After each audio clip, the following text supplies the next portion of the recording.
So, workers under the new legislation can be labour hire companies, apprentices, students, volunteers. When you go into a workplace to perform any duties, then the duty for workers in a nutshell is to be reasonably careful. And that's reasonably careful under the what am I doing model, not the she'll be right model.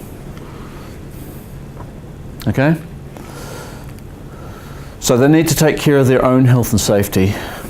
The old legislation required that no action or inaction led to harm of themselves or other people. The new legislation has changed markedly and said no acts or omissions adversely affect them or other people. I'm just kidding a little about the big change. They've changed the wording, the duty is still the same. You can't by act or omission do something that may lead to you being harmed or other people being harmed. There's a specific requirement that is new from the old Act, although it was always implied in the old legislation, that you must follow the reasonable instructions from the PCBU. So that's by and large the last one there, which is actually cooperating with the PCBU on health and safety and following the health and safety systems manuals. Okay? Any questions around that? Does that cover the, for lack of a better term, the stupid employee? You know, how someone does an act and the employer is responsible for that person's act? Okay, so like the old legislation, the new legislation will look at those. So we've had someone who's done something that was a violation, if you will, of the rules that the company's put in place for health and safety. It's led to them being injured. So WorkSafe, in the same manner as they did when they were OSH, will come in and they'll look at the actions of the employee. Then they will look at what was the responsibility, what lay with the PCBU. And then they'll make a determination about which, if any, or either or both, they're going to take any enforcement action on. I think you were right in saying, does that cover the actions of the stupid employee? Because I did a seminar up in Kapiti, another Carter's breakfast, and I'm from Kapiti, so I actually knew a lot of the people in the room, 60-odd builders and tradies here. And one of the guys in the front row is on my football team, Sean, and he goes, geez, Jeff, he says, don't you think that it's just the stupid people that have accidents? If we got rid of all the idiots, we'd have this covered, yeah? I said, I don't know, Sean, I'm just going to do a little survey. And I'll do one here now, actually, same survey. Can I have a show of hands? Anyone in this room has ever hurt themselves? So Sean says you're all stupid, which is what I told his mates as well, so he was feeling a little uncomfortable. Do you see, we've all done things where the moment afterwards we're going, oh God, why did I do that? We make mistakes, we make errors. Do we commit violations? Yeah, we do. Okay, we all do. And sometimes we take unacceptable risks. What I'm looking for is, as someone investigating that, is this a habitual thing? Was it encouraged by the company? Okay. When I ran my company, I had some crews who were really top workers, and they'd come back regularly early from jobs. And you know what I said to them? Awesome. Well done. Never once did it occur to me to ask, why are you back so early? What do you think some of the reasonings behind them being back so early? They're taking shortcuts and risks and stuff. In fact, what I've discovered in life is that as an employer, I had a range of employees as far as how valuable they are to me as the officer of my own PCBU. I had guys who did just enough to not get fired. Some of you hire these guys now as well, yeah? Some of you might be those people. I also had other guys who were awesome. They get out there. Which one of those is most likely to have an accident? First one. It's not the first one, it's the awesome one. The first one's your safety guy. He's the guy that turns up with a cigarette paper with 2 spots on it going, pissing down, boss. Not safe to work out in that. Toilet paper's too rough. True example. Okay. The guy who's my best worker is committed, but he takes risks, and he doesn't take them for himself because he's not getting paid any extra for it. He does it because he's got this work ethic going on. So what's my duty as an employer to manage that guy? Or as a PCBU? Not rein them in, I want to harness that, but make sure that I channel it down a channel that's the safe way to do things. So when people do stupid things or commit violations, there's actually usually a pretty good reason behind it. And we've all done it. I know that most of you people, especially the people who are in business here, you're risk takers. Okay, you wouldn't be in business if you weren't willing to take a risk. Yeah? So it's about, where does that become unacceptable? What have I done as the person responsible for this worker to ensure those risks don't get out of hand? Have I enabled them? And that's what your auditors, your investigators and WorkSafe are looking at, is what led up to this accident, and then how reasonable was it? There was a case earlier this year that went through court that was, I think the judge made a summary that was very telling, and he basically convicted this employer. The company had finally had an accident after a long run of nothing. And what he said is, he says, you have unacceptably, so he's talking to the employer, the owner of the company, you've been unacceptably running your whole safety system based on the excellent self-preservation skills of your workers. So if they come into your workplace and that's their finding, the worker, despite having probably made a dumb decision, because usually it is, yeah, we all just owned up to that, they're going to say, we can find nothing this PCBU has done to have prevented that happening. Whereas if they come and they find, hey, these guys run safety meetings once a week, they're well attended, they cover what's right, they do inspections out on their work site, and we've got some records that can prove that. Now they're going to go back to the worker and go, so why did you make that decision? Because we can see your employer didn't want you to make it. We all good? Yeah, well, it's about, we have this situation in New Zealand. Do you know that it's only 100 years since safety was a totally different ballgame? You'll be able to find historic planning records for projects back in the early part of last century where the number of fatalities was costed in, including funerals, compensation to widows, those sorts of things. Wasn't much, a few £100 because it was cheaper to build back then. Somewhere between then and now, we've made a conscious decision that it's unacceptable to kill people or severely injure them while building our projects. However, we've made the decision now, our generation has to put that in our culture. And that's going to be hard, because when I started in construction, I worked beside guys who had living memory of those days, and they influenced me. And I've probably passed some of that on while I was still worked for a living to some of the younger people. So it takes a generation at least to change the stuff, and it relies on each and every one of you going out of places like this and going, okay, I kind of get that. How do I contribute to this change? Because I guarantee you that a generation from now, 20, 25 years from now, in smoko sheds, on construction sites, there will be discussions going on between some of the people from our generation and the young guys, and they're shaking their heads going, you're joking. You did that? The same as we do for some of the old timers now when they talk about some of the things they did. And our fatality rate, I'm looking forward to a year in construction where we don't kill anyone. That would be good, yeah? I'm looking forward to a year where we don't significantly injure 3,500 construction workers. And I mean more than 5 days off work with ACC. I'm looking forward to a year where we don't have at least one person every day put into a wheelchair or into a situation where they will never work again. It's just too much cost, yeah? Okay. So just a quick question on these stupid things people do. Yeah. Should there be a serious harm or injury or death resulting from fool's play or horseplay or whatever they call it? And all the paper trails say that the PCBU do everything to keep his members of and I'm just going to intervene here, because I get a bit worried when I hear has done everything reasonable. Reasonable. You with me on this one, folks? Because that's an important. Yeah. How would the worker that did the fool's play, resulting in this injury, be treated? Generally, they will look at their work record. They'll probably interview them, they will do an in-depth investigation. If they find that this was a one-off and not habitual, then that's probably about where it'll end. And there'll be a discussion between the regulator, the employer, any unions that may be involved, the PCBU, on how we're going to rectify the situation, because no one is ever blameless. Okay, but it's whether there is enough to pursue an enforcement action.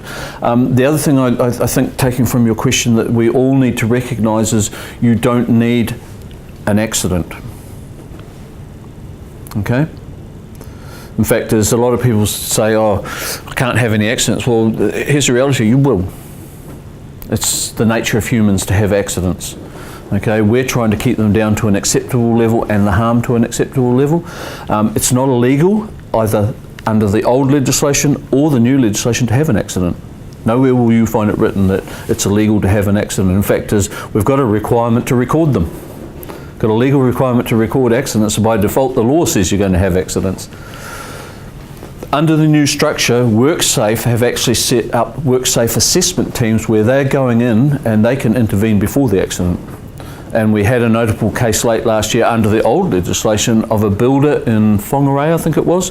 He was fined quite a few tens of thousands. The WorkSafe inspector found 2 workers up on a roof with no protection whatsoever. Wasn't the first case he'd found for this company. They were taken to court, prosecuted, no one was harmed. And yet a major fine was handed up. That was kind of a big wake-up call for us all. Because here's the difference between managing risk or managing accident. Managing risk is foresight.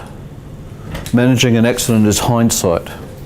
You are looking at exactly the same causes, but with foresight you can prevent it getting to where it inevitably is going to go. With hindsight, all you can do is plug the gap and say, let's make sure it doesn't happen again.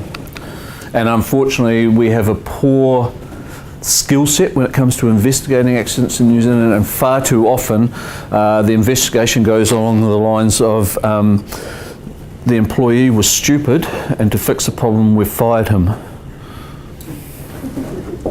Someone else is going to have that same accident in that company again because they've done nothing about the circumstances that led up to it. Okay? Can I ask a question, please? Yes? As far as WorkSafe is concerned, do they go right across the board? Because I had a comment about them 3 weeks ago and that was all fine. But I employ 3 other people. A sole person is on his own and all the rest of it. Do actually WorkSafe get around to check on these people? Okay, so let's put things in perspective as far as WorkSafe are. We have around 2.2 million workers in New Zealand. Under the old OSH model, they had 150 inspector positions to police that whole workforce, and they, as far as I know, they never had more than 120 of those positions filled. They always had 20 or 30 vacancies. So under the restructure and becoming WorkSafe, they now have 300 positions. Not sure if they've filled them all, but they're certainly filling them up fast. So they've doubled the number of inspectors. It's still only 300 inspectors for 2.2 million people. And God knows how many workplaces. So, I'm actually fully aware, and I'll make you aware, there are a lot of inspectors out there that are currently under training. So they're carrying trainee inspector cards, which limits their powers. So I think for the next year or 2 at least, because it takes 2 years to take someone up to full warranted inspector, we're going to have to rely on ourselves a little bit. And I don't have a problem with that. You look like responsible people. Okay. If you want WorkSafe to come and visit, call them. No, it wasn't a case of that. It's just make sure. Yeah. That right across the board they're doing the same thing. Yeah. I don't know how many self-employed we have ever had. I mean, we have them regularly, so that's fine. I've got an issue with that. But I was just trying to make sure it's compliant right across the whole board. Yeah. Because if you're asking a particular section of industry to say, yeah, we'll target you guys. Yep. Yeah, these guys, because they're self-employed, Yep. and look at their risk and go, oh, they're on their own, they're not going to go and do something stupid, supposedly. Yeah. No, so technically on paper it's an even playing field. But the reality is that how do I catch up with the guy who specialises in building barns up the back of the Rohinis? Okay, he's not required to notify it in all likelihood, maybe I can run the permits, that sort of thing. So the currently WorkSafe rely, having an accident will definitely attract them, or a notifiable event now, because you don't actually have to have a harm accident anymore. You just need to have events that could have harmed. So that's one of their points. Notification of particular hazardous works is still enforced, so that gives them some stuff. They obviously know about the big projects. So when I say technically on paper, even playing field, the reality is that they're of limited resource, and getting to those small self-employed players, the expectation of standards is still exactly the same for everyone, but the reality of actually ever getting to get in there and see that that standard is being met is difficult. So you've got the guys that are self-employed, you've got the big companies that have got huge amounts of resources, and of course they probably make an odd visit if they're lucky. So it's more middle level entry where you've got half a dozen employees, whatever, that they would probably take. Traditionally the picture's actually been the big players, because the big players have influence over the middle players, who have influence over the small players. Once again, it's not a policy decision, but they like all organisations, where is the best use of our resources? Okay, so Fletcher's Construction, Hawkins, Naylor, Love, some of these big companies, if they can work with them, that gives them a major influence over a much wider field than trying to deal with every single builder. But you're right, ACC stats show that self-employed, for instance, are disproportionately represented in the injury rates. So they obviously are not managing their safety as well, and it's resulting in a higher accident trend. And residential building traditionally has a much higher rate than both civil or commercial construction. And if you look at what fields those are in, they are those small jobs, out of the way quite often. So there's an expectation of the standards are the same, but the ability to police the standards is probably not as good as it could be. I got the impression when we got they also look at the amount of employees you have, so because we're quite small now, that sort of has a little bit of a slight influence too. So they still go through regulations, paperwork sort of carry on, but because you've only got so many employees, I don't know, it's just the way I got from the start. Yeah. They look at you slightly differently. Yeah, I think I can safely say it's an interesting one, because I heard you mention that Fletchers have all the resources in the world. They also have a much bigger organisation to manage. In fact, it probably costs them more per capita to manage their health and safety across their workforce than it does you. Because I know when I started out in business running my own company, I only had 4 staff. I was the lowest paid one of those, okay? Because I had to do the estimating, make the cup of tea, wages, everything. When I grew my company to 120 staff, it cost me a lot more, because now I've got to have supervisors and foremen and a lot more facilities and a lot more systems. So it's kind of proportional as you grow. Yes, you need more resources to manage, but it's actually a bigger problem to manage. I'd love to just be a small 6 guys again, and it's me and them, and a lot of the stuff, it's really easy to manage because you're there. As opposed to, the head guy in Fletcher's, I doubt whether he knows the names of most of his employees. I think that we probably get every 2 years a visit. Yep. Yeah. I'm going to say that's more than most. So. I usually get the other complaint from small businesses. We tried to get them to come and see us. No one will come. We've never seen OSH or WorkSafe, or whatever you want to call it. So. On that note, if you see someone like exercising unsafe practice, working without ropes or full rest systems and stuff, what's the turnaround time if you get in touch with WorkSafe? Yeah, I can't comment on that. They have a 0800 number that you dial in through, and then it will be triaged, which means there's some people sitting there decide how far that's going to go, whether it actually even gets to an inspector. Because what you have to remember, and some of you have experienced this, is that if you are building in downtown Wellington, there are about 10,000 safety experts out there, one behind every window, yeah? So they have to filter those calls out. So I'm lucky because I've got the inspector's cell phone numbers. So when I make that call, and I never make it unless it's serious, someone is and so we have that relationship. But for most of you, I don't know how long that is, if it even happens. But I don't know, is it a bit like if you've got a burglar, when you call the police, say they've got a gun? I have reported unsafe practices and got a phone call a week later asking if they're still doing it. Yeah, I think I found your time frame. Yeah. Yeah. So I'm going to move on a bit because we're now at the sort of the minimum end. I've got to be done in about another half hour at the most. But good questions, guys. I think we'll just take it as read that WorkSafe are probably the best organisation they have been in the 30 years I've been in construction. Because I'll tell you what, 30 years ago it was almost like the parking wardens. Osh did not have a good name. This new WorkSafe is a new bunch of inspectors. They're going to do their best. Gordon MacDonald, their chief executive, gives me a great deal of hope because for the first time out of someone in charge of a government agency, I heard the word culture mentioned. Yeah? He's basically said that we can't, we're the regulator, but we can't do this. We need you to do this, and we need to build a culture where it will get done. And I think that's the appropriate direction that our industry needs to take. We're well on the path. Well, we had a good visit, and Yep. they're more constructive than the Yeah. Within limitations, because what you have to remember with a WorkSafe inspector, if they actually give you specific advice and it goes wrong, you can see how this can go bad for them. So I'm pretty sure they've probably had some guidance around how much they can tell you. But that's what SiteSafe exists for, because you come and tell me and I'll tell you exactly. Because I don't have the same constraint. I'm never going to have to come back and then prosecute you based on the information I gave you. They might prosecute me, but